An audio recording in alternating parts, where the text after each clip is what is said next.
Alors, salutations, chers courtisans, ici Sacha, votre maître de la cour du peuple. Alors, pour une autre leçon, cette fois-ci, oh là là, ça sent la fin pour Dominique Anglade. Tout comme la fin est arrivée pour Liz Truss, Margaret Thatcher, Jean Chrétien, Boris Johnson. La cour du roi, c'est cet ensemble de décideurs qui sont autour du souverain.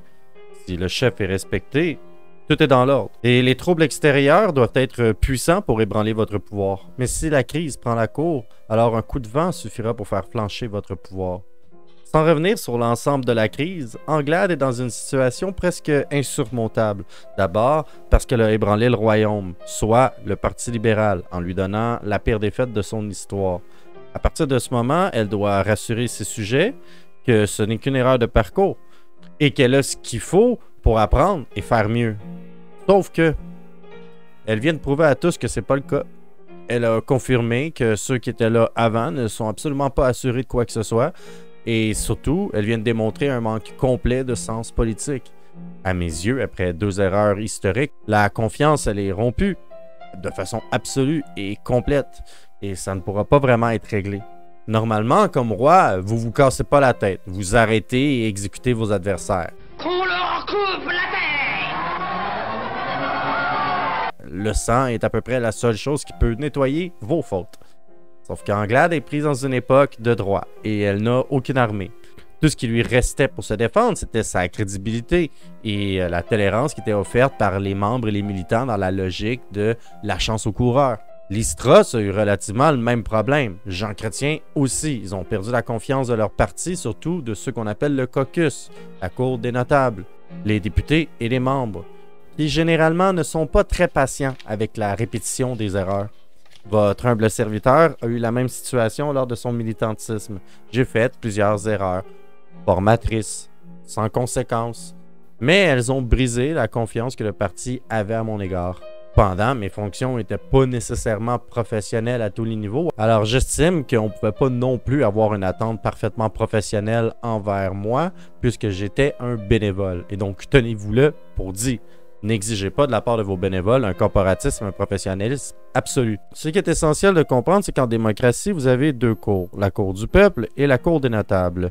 La cour des notables, ce sont les officiers et les partis, les députés, comme j'ai dit un peu plus tôt. La première est complexe à maintenir et est relativement impossible à complètement contrôler. Ce qui fait que les erreurs dans votre gestion de l'opinion publique, ou encore la cour du peuple, elles ont un impact moins énorme pour vous en dehors des élections. Il y a une place pour l'originalité, pour l'erreur et une certaine création de fidélité qui peut même d'ailleurs transcender les générations, en ce sens où parfois c'est de père en fils où est-ce que l'on vote pour le PQ ou le Parti libéral, du moins c'était le cas autrefois. Ceci est en train de changer. La cour de notable, par exemple, c'est celle qui peut vous être mortelle. Toutes les personnes ici présentes connaissent les règles de la politique. Ce sont des personnes qui sont soit professionnelles, soit semi-professionnelles et qui pratiquent depuis généralement plusieurs années. Voire même, elles ont peut-être étudié le domaine.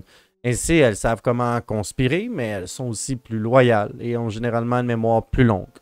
Donc, les jeux de couloir où l'un est récompensé par un poste ou une position, c'est au centre de la gestion de la cour des notables. Le respect envers l'investissement doit être validé par une avancée dans la vie professionnelle du notable, puisque l'on parle d'investissement. Il doit donc y avoir un certain profit. Le respect, pas la politesse, le respect. Un respect de cour, une bienséance royale et protocolaire, c'est la seule façon d'assurer l'harmonie dans son équipe. Et quand je parle de protocole, je veux dire nommer ses anciens aux positions importantes, donner des promotions à ses adversaires, prendre position avec une cohérence absolue et de préférence en équipe. Il faut donc éviter les dictats, la fermeture d'esprit et surtout les tendances autoritaristes. Les personnes de la politique travaillent de longues heures. Il est donc obligatoire, et à mon sens c'est la base, que de reconnaître leur investissement personnel dans ce métier extrêmement difficile et exigeant. Vous ne jetez pas dehors quelqu'un pour une raison aussi faible que son refus de porter des dossiers dont elle n'est pas intéressée.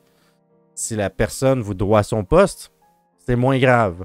Mais si cette personne-là a gagné sa place par elle-même, comme par exemple ici la députée qui se fait exclure, qui gagne le comté, malgré le fait que le Parti libéral allait probablement le perdre statistiquement. Mais c'est son travail et sa crédibilité et son emprise dans le comté qui lui a permis d'être réélu.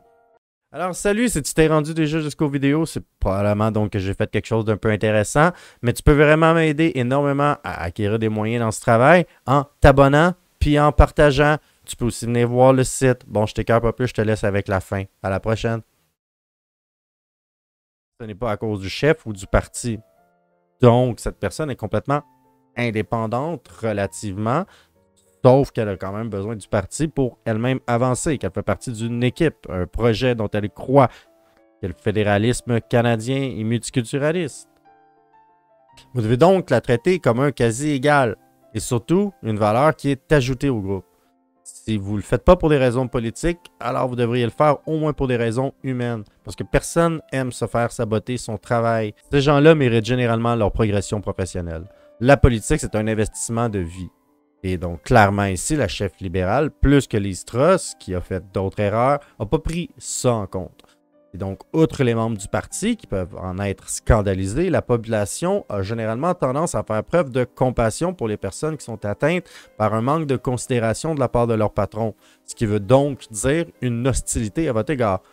Un problème de cour des notables dépasse donc souvent les frontières de sa propre cour pour atteindre la cour du peuple. Donc, vous vous retrouvez avec un double problème. Que croyez-vous qu'il arrivera?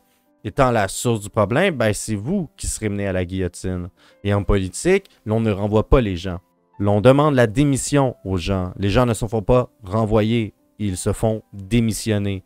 Puisque c'est important de sauver la face du groupe. Et généralement, le groupe s'en souvient. C'est la bonne vieille tradition romaine, la même que l'on voit un peu dans Le Parrain.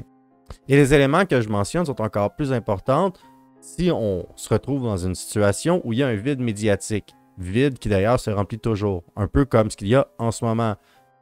On pourrait dire d'ailleurs que la CAQ est peut-être volontairement, par habileté politique, laissé une longue zone de vide afin de voir si des dissensions pourraient arriver dans les différents partis politiques dans l'attente du début de la session parlementaire. En ce moment, il n'y a rien qui se passe en politique et donc la moindre histoire va assurément avoir de la couverture.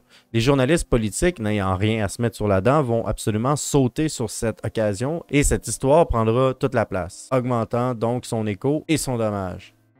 Si vous avez refusé de partir, vous vous retrouvez avec ce que les Allemands appellent un putsch, c'est-à-dire un coup d'État.